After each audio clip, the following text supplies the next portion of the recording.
chat with Chip. Good morning. What are we doing today? We are off to Snetterton racetrack, the local one, only half hour up the road, at 7:20 on a Sunday morning. And what are we doing that for? Because we're going to drive around the 100 circuit and do some marshal training. So marshal training is quite a fun day out normally, where we basically drive around the track in circles and accidentally break down in awkward places. Some of us catch fire. I think there's a fight again this year. There was last year. And just do loads of scenarios to basically keep the marshals on their toes and get them ready for the season ahead. I mean, hopefully there's no fighting during the season, but you never know. This is motorsport. So I guess the question is, why get involved? Like, why are we doing this? This is the second year we've done it at Snetterton. We also lent them a car to do it at Silverstone a few years previous. About two years before that. The reason doing it is basically the marshals, without them, we can't go racing. I know without cars and drivers, the marshals can't go racing, but they need vital training. They need basically just topping up, keeping an eye on situations, learn some new things. Some new marshals need training up, etc. And we like the marshals. The marshals are quite helpful. Without them, I can't go out and have our fun. So we need to keep them trained, try and help them out, and it only costs us a bit of diesel, a bit of petrol and a bit of time to go out and help.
We've done the first two. I'm now going up for the third one. I've got to break down in this one and then get pushed back, so I get an early lunch like everyone else. I'm breaking down Marshal Post 4, which is Agostini. Okay. And then I should be pushed back to the paddock. So it's got to break down, stop at the side of the road. And I've got to slow to the back of the pack and let everyone overtake me and then try and get my grip plate back. Slow to the back of the paddock? Did you see one? That's discrimination. Yeah, I feel like that's racist. I wasn't impressed with your qualifying either. Nah, the track was too greasy, I just couldn't get a decent lap in. You're right. I'll leave it to it.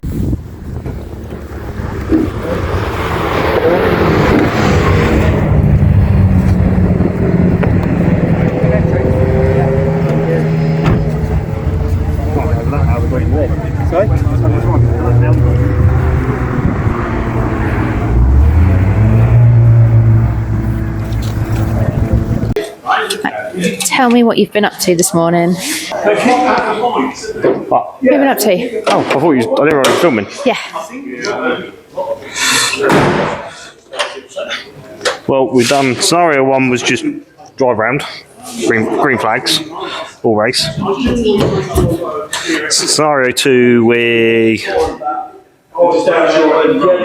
delayed the start and then just drove round. And then the last one we had to drop to the back of the grid during the green flag lap, get back to the front and get back to our original grid position, and then break down at Agostini halfway through and wait for the marshals to push us out of the way. We'll go out this afternoon, do it again with some different marshals and see what they make of it.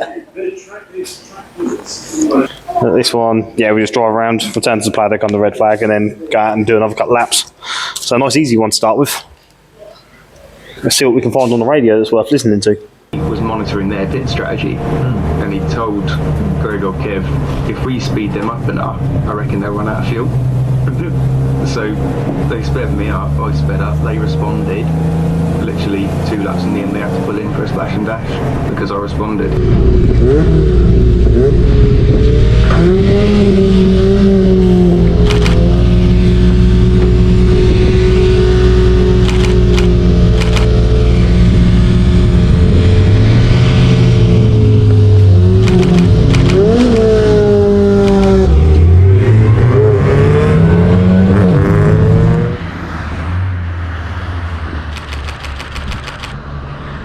So in the first session, session 1, we went out and done some practice into qualifying, which we just lapped around and around and around as fast as we could, keeping under the speed limit that we were told to keep under.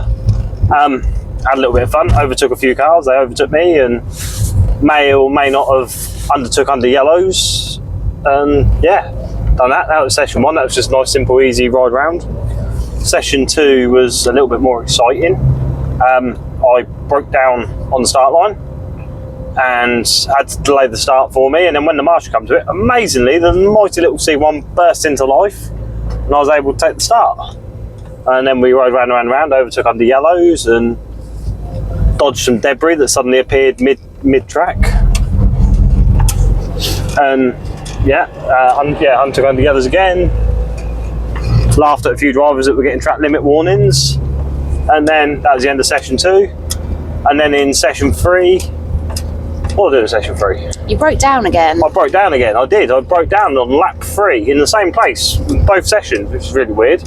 And a real mysterious mechanical gremlin in that I broke down and then the marshals pushed me out the way and I got out of the car. And then red flags due to a few other incidents on track, cut the medical episodes for a couple of drivers and couple of drivers breaking down, and one driver caught fire again. I think that was his 4th time today.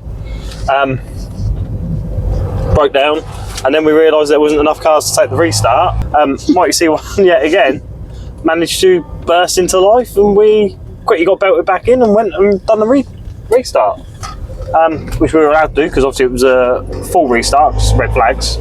So it was perfectly within the rules for us to rejoin the restart. And then we went and done a few more laps around and had a little play and made some tyres squeal for a bit of fun. And then packed up and now we're heading back. And that's the day done. Did we talk about, I think we did, didn't we, this morning, about why we do this event and why we the do the importance event? of it? Yeah, so maybe drop in some of the comments that marshals have said to you from last year. Why we do the event? We do the event to try and help the marshals out, try and teach them some scenarios. Now to us as drivers it's just a bit of fun, it's sort of a ride round, a bit of a giggle, a little sort of pre-season shakedown as such. It's not a shakedown, we don't use it as a shakedown, but you know, you've had a couple of months out, you're feeling a little bit rusty, and then you jump back in your car and you go around, you try and remember where the apexes are again and just get that little feel of the season's coming, it's not far away. And the marshals get their vital training. You didn't actually realise last year after I'd done it just how vital the training was, because to me it's just a bit of fun.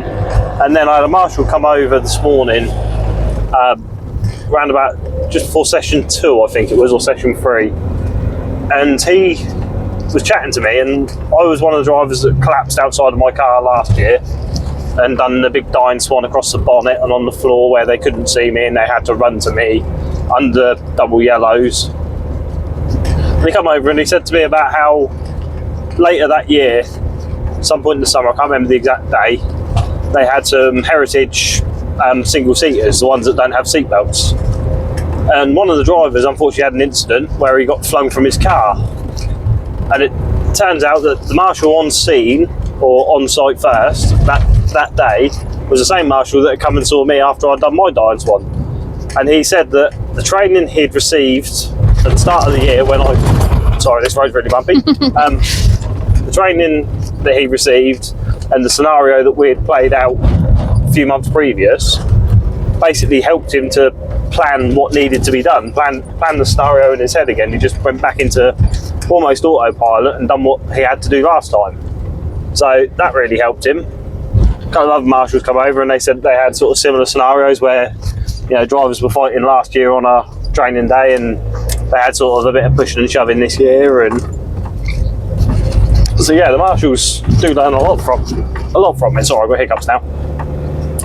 The marshals do learn a fair bit from it, and obviously it does benefit them quite massively. And I suppose the scenarios that you play out are probably not very likely to happen, but when they do happen, they've already experienced it, so it's not like what do we do because I've not done this before. So it prepares them, I guess. It is exactly that. Some of them they might never see, you know. Drivers getting out or going flying across the floor is a rarity, luckily, due to the safety involved in MS UK. But what's the word I'm looking for? Some of them, just because it's unlikely doesn't mean it's not going to happen. And some of them, just a generic two cars supposedly make contact because you get close to each other and you both spear off in opposite directions. That does happen. You know, cars break down, cars crash. So them scenarios do need to be done, do need to be planned out. But the sort of slightly untoward scenarios like the fighting and stuff, it doesn't happen often. But on the odd occasion that it does happen, at least some of the marshals have had a bit of experience with that. They've seen that, they can plan that and sort of go, right, well, this is what we were told to do in that situation. Let's do that. Let's implement the same thing, which is always, like I say, it's just vital training. And then not just that, it's not, the train day isn't just us driving around being idiots on the track, messing about, making tyres squeal and pretending to crash into each other. You've also got a Corsa this year that was being set on fire and had to try and put the fire out. There was a Nissan Micra that they were cutting open to get drivers out. There was training for electric cars. There's sort of a bit of everything. It's not just I believe there was some classroom work as well. There was classroom work as well, yeah. It wasn't just a simple watch some cars go around for 8 or 10 laps a couple of times and that's the end of it. There's a bit of everything for everyone. And everybody gets to experience each point. So you'll go, like some of you go in the morning to a classroom, do a bit of classroom work, etc., and then go off and do like the electric car training. Some of you will go off and do, and then in the afternoon you'll go and do the scenarios with the cars. Some of you will go and do your fire training first and then go and do the scenario. There's a bit of something for everyone. There was even an instance this year that happened in pit lane. I mean, the BMW that I said about that caught fire 4 times, he twice was in pit lane, which was all right, but I have to say them smoke sticks do smell a bit. And I guess doing hands-on experience, it's more likely to stick. Yep, exactly. You know, that. if you can get told things, you can read about things, but I guess the hands-on experience is paramount. Yeah. For me personally, different people learn things different ways. Some people are brilliant, they're bookworms, they'll learn everything in a classroom. You could sit there and talk to me for 8 hours a day, 5 days a week about what marshals need to do and show me it. And I'll appreciate it and I'll understand it to a point. And then when I go to put it in practice, I won't be able to do it. But you show me a car supposedly catching fire, you show me a Fiesta that's supposedly broken down, or C1 that's supposedly broken down, or a guy in a Mazda that's had a medical episode and collapsed beside his car. And your brain sort of clicks a different way and you sort of work out, hang on a minute, I'm not reading about this in a book, this isn't page 14 that the teachers told me to turn to, this is actually happening. And then you've got to go, right, well, what do I do about this situation? And you've got to think on your feet, you've got to think a bit quicker. Like say with the book, you can sort of, that sounds nice, you can sort of skip forward a page or two to the answer.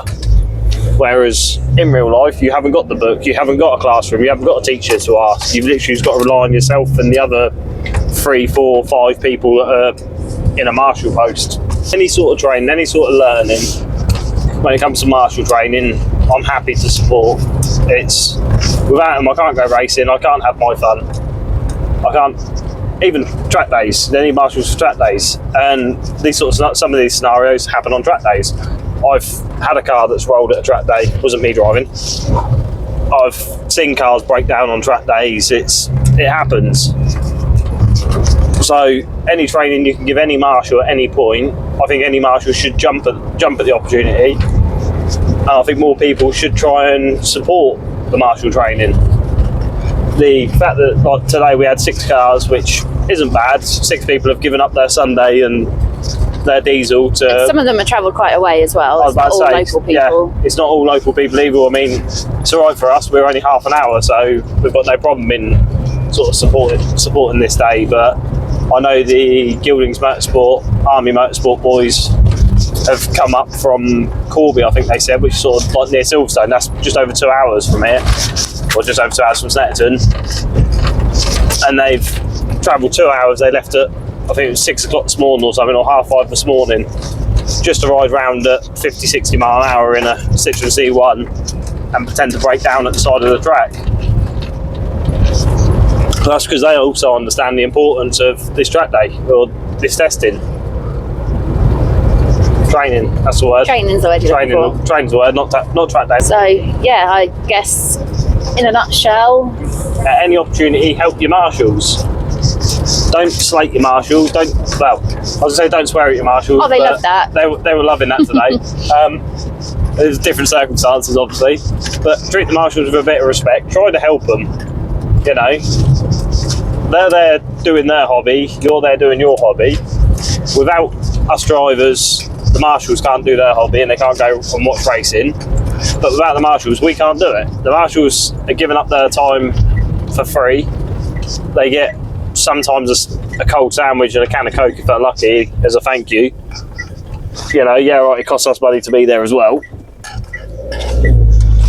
But without them sort of dedicating their time, their efforts, their own fuel, just to go stand at the side of the track, which is alright in July, on a nice warm Sunday afternoon, watching it go down while drinking a cold Fanta lemon, but on a grey, overcast January, when it's normally a bit damp and a bit cold, and it's Baltic. 3 degrees at the moment, and they're still doing it because they love it, just show them a bit of respect. Give them a wave at the end of the race. Say thank you to them when you see them. It don't take much. It's only a small token. If you see a train day like this pop up at your local track, go along, give them a hand. Offer to drive around scenarios. I've personally, I can't remember, I think Kevin Bond or Keith, yeah, Kev Bond, I think it was, Mr. Bond. Not James. Not James Bond, no, I think it's his cousin. Put on Facebook about marshals and stuff and said that every driver should do a day marshal training or a day with a marshal. I think that'd be a brilliant thing. I think it'd be an eye-opener for some, for what the marshals have to go through and what they deal with during the day. I think it should be a thing with your licence. Before you can do your ARDS test, etc., but before you get signed off to actually go out and do your first race, you have to go and attend a day at a racetrack as a marshal. Get lent a pair of orange overalls or something and go and help the marshals on post, see what they have to go through, see it from their eyes. Then when you go out on track, you'll suddenly realise that, okay, maybe I shouldn't do this, maybe I shouldn't do that. Like the yellow flags, for example. Like today we were told to ignore the yellow flags, etc., because then they can report that he's ignored the yellow flags. But you're coming barreling into Agostini like we were today with tyre squeal coming off the C1, knowing full well that we were under control and we were being sensible. There was double wave yellows because there's marshals on track. It only takes one, and then another car had to come off track next to that car. So it's like, well, if that was a race incident and he'd done that, that would be dangerous. Because it was sort of pre-planned and thought out, it was okay. And this is the thing, isn't it? The marshals aren't doing what they're doing, you know, to annoy you or whatever. It's for your safety. It's for our safety as a driver. It's for their own safety, which is the other thing you've got to think of. Don't just get out of the car because you think it's okay. While you're sat in your car, you've got a big metal box around you, so you're safe. But if you come off the track under yellows, and there's marshals on track, they haven't got a metal box around them. They've literally got a pair of Proban overalls. They have got, 2 mil, 3 mil of fabric between them and a half a ton, 3/4 of a ton car, or more like a ton nowadays with modern weights, a ton of car barreling at them at 60, 70, 80 mile an hour. Whereas we've got a nice 38 mil roll cage around us, and we've got tin and rubber, and we've got half a chance of being safe and getting out of it fine. So when you're coming up to a double waved yellow flag zone and you think, hang on a minute, there'll be marshals on track, don't think that's all right, I don't want to lose this lap time. Just let off, dab the brakes a little bit more, slow down a little bit more, think about it, because these guys, they're not doing it for a wage, they're not out there becoming multi-millionaires, They are literally doing it for fun and for you. So just show them a little bit of respect back. And it might be you one day that actually needs the marshal's help. Well, I've had the marshal's help earlier in the year, last year now, at the 24 at Silverstone, at Snetterton, when I fell and broke my legs. And if it wasn't for the marshals, the team would have helped me, but You'd still be laid there now? I'd probably still be laid there now, yeah. Like Clive said, get up, you big girl. He didn't actually say that, but it's the sort of thing he'd come out with. Thinking it. He's probably thinking it, yeah, exactly. Him and David probably taking bets on how long I was going to lay there for. Yeah, and the marshals helped me out. So it goes to show that they are there to help you. They are there to try and aid you. Just show them a little bit of respect. Don't swear at them, don't shout at them. They're just trying to help. If you don't agree with their decision, don't agree with it. Walk away from the situation, swear about it under your breath, and then walk back. Don't stand there shouting and swearing at them. It doesn't make their day any better. It don't make your day any better. But you just start shouting and swearing at marshals, and you end up going up to the box, speaking to the clerk, of course, who's going to say, well, there's your trailer, pull your ramps down, put your car on and go home.